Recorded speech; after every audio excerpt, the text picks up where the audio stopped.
Então, a digestão que a gente tem que pôr na cabeça é que a digestão já começa pela boca, né?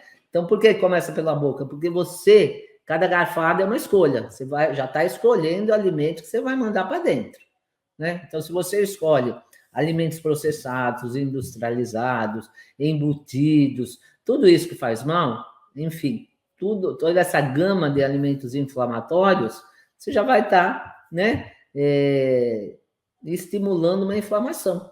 Por quê? Seu estômago já não vai digerir bem, o intestino nem se fala, né?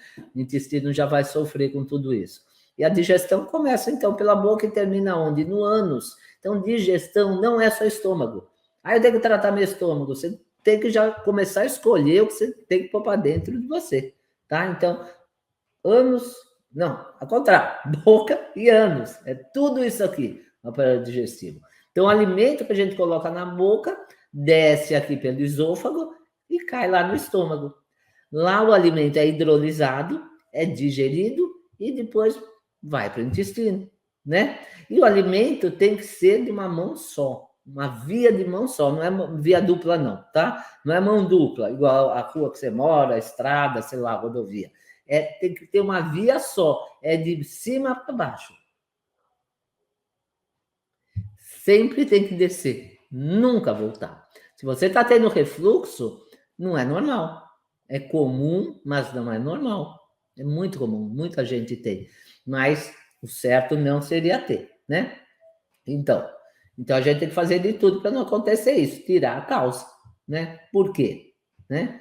Porque a gente, normalmente, né, fisiologicamente, o correto é ter uma válvula aqui no estômago, tá? Que se chama esfíncter esofágico, tá? E tem outra válvula que separa o estômago do duodeno, da primeira porção do intestino, que é o anel pilório. Então, aqui, entre o esôfago e o estômago, tem uma válvula, esfíncter esofágico inferior, e do estômago para o intestino tem outra que se chama anel pilório. Então, o que acontece? Quando o alimento entra no estômago, você comeu, desceu, passou pelo esôfago, entrou no estômago. Essa válvula imediatamente tem que se fechar, tá? E aquela separando o estômago do intestino, aquela aqui embaixo, também tem que se fechar. As duas têm que ficar fechadas. Por quê? Para você fazer a digestão, né? Então, o estômago passa a ser uma câmara, né? Como uma câmara, onde o ácido clorídrico vai ser produzido. Para quê? Para acidificar o estômago ao máximo, né? Fica um pH mais ou menos 1,5, 2, 2,5, para que o alimento seja metabolizado, né? E a produção de ácido clorídrico é feita através do quê? A partir da bomba de prótons. Você já está lembrando de um remédio aí que inibe essa bomba de prótons, não tá? Se você ler aquele omeprazol, a bula dele, pantoprazol, elamprazol, seja o prazol que você use, vai estar lá, inibidor da bomba de prótons. Mas espera aí, a gente produz, né, acidez através da bomba de prótons e eu estou tomando remédio para inibir. Ah, mas o médico falou que a azia, o refluxo é porque eu tenho muito ácido, então eu tenho que inibir. Então vamos entender direitinho como que funciona isso, né? Então a produção do ácido clorídrico lá do suco gástrico é feita a partir dessa bomba de próton. O que é a bomba de próton? É uma bomba que secreta o próton, o H+, que vai interagir com o cloro menos e vai formar o quê? Ácido. Tudo que é H+ é ácido e o cloro é o cloro, né? Então, ácido clorídrico. É isso que a gente produz lá no estômago, né? Essa bomba aí produz o ácido clorídrico. Porque com esse pH tão ácido, não corrói a parede do estômago. Você pode estar pensando, peraí, mas é por isso que o médico me passou o pantoprazol, o omeprazol, para não corroer a parede do estômago. Mas, normalmente, a gente não tem uma acidez bem elevada até, aliás, elevada que eu digo é um pH baixo, tá? pH baixo. Porque o estômago, ele tem um muco protetor, senão todo mundo estava aí com úlcera, né? Joga lá ácido no seu estômago, corrói tudo. Então, nós temos esse muco protetor. Então, vai imaginando assim, será que eu tenho um bom muco protetor? Pode ser que não, por isso que vem seu problema. E ao contrário, o esôfago não tem essa proteção. O esôfago não tem esse muco protetor. Por isso que lá o suco gástrico, quando você tem o refluxo, quando ele reflui, quando ele sobe, dá aquela queimação, aquela azia, né? E o médico dá lá o pantoprazol, o omeprazol. Então, por isso que muitas vezes a pessoa fica até com rouquidão e pigarro. Por quê? Porque queima aqui a parede do estômago. Não é certo ter o refluxo, né?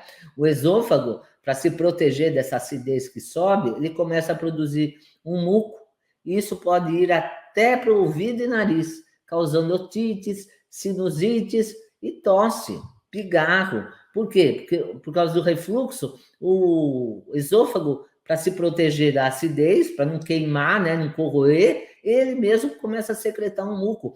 E esse muco começa a irritar a sua garganta, fica aquela tossezinha, é um muco. Ou pode ir para o ouvido esse muco, da otite, pode ir para o nariz, para essa região do seno maxilar, da sinusite, né? Então, pode afetar até outros órgãos. Mas por que, afinal, que essa válvula do esôfago, que era para ficar fechada, no seu caso, está abrindo e está ocasionando refluxo? Porque com uma pequena alcalinização, se seu pH do estômago se seu estômago não está produzindo ácido suficiente, ou você está tomando omeprazol, mas vamos pensar desse lado, não está produzindo ácido suficiente. Depois de uma certa idade, a produção de ácido clorídrico cai, tá? Então, por isso que alcalinizou um pouco e essa diferença de pH vai abrir essa válvula. Então, o que teria que fazer? Ao contrário do que o médico faz, acidificar o estômago e não alcalinizar o estômago. Você pode estar pensando, mas eu tomo o omeprazol e melhorou muito meu refluxo. Não é que melhorou o refluxo, é que parou de queimar, porque alcalinizou, ele inibiu a produção do ácido clorídrico, está refluindo, só que você não sente mais, né? Porque parou de queimar. Mas as causas são muito severas com essa alcalinização do estômago. As consequências não vão ser boas para vocês, tá? Também, claro, que pode ser um problema de hérnia de hiato. Isso ocorre também quando um pedaço do estômago cresce na direção do esôfago e a válvula não consegue fechar. Aí é outro problema que muitas vezes precisa até fazer uma cirurgia. Embora, se for leve, você pode fazer alguns exercícios, algumas coisas que seu gastro pode te orientar, tá? Mas vamos voltar aí o problema da acidez. E outra causa, né? Também a escolha dos alimentos errados, bebida com cafeína, alimentos processados, gordura vegetal hidrogenada, caseína, que é a proteína do leite, álcool, cigarro, né? Então, evita comer proteínas à noite, que são mais difíceis de digerir, carne vermelha, não consumir com frequência, né? Enfim, você pode melhorar a alimentação, mas como no caso aí, por exemplo, da Cristina, que ela já fez uma reeducação alimentar, talvez não foi corrigida ainda o seu pH, tá? A hipocloridria, o que é hipocloridria?